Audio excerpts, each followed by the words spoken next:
కానీ కష్టపడితే జరిగే పనులు కొన్ని ఉంటాయి. వాటిని మనం తప్పకుండా చేయాలి, తప్పకుండా కష్టపడాలి, ప్రయత్నం చేయాలి, ఆ పనులను చేయాలి. ఈ మనస్సును నిగ్రహించుకోవడం అనేది కూడా అలాంటిది. అంటే ఏమిటి?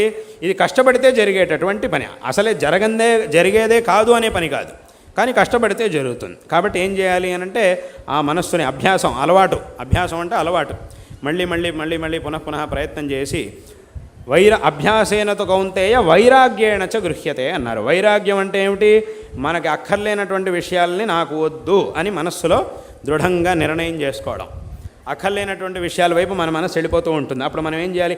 ఈ విషయాలు నాకు అక్కర్లేదు, ఏమైనా కానీ అక్కడ ఏం విశేషమైనా ఉండని, కానీ నాకు వద్దు అనేటటువంటి దృఢమైనటువంటి సంకల్పాన్ని కలిగి ఉండడం, ఇదే వైరాగ్యము అని అంటే.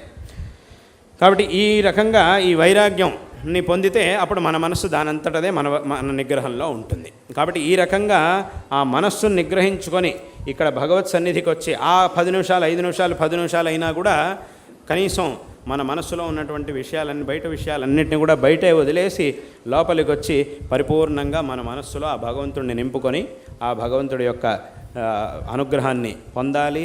భగవత్ స్మరణ చేసి ఆ భగవద్ అనుగ్రహాన్ని పొందాలి.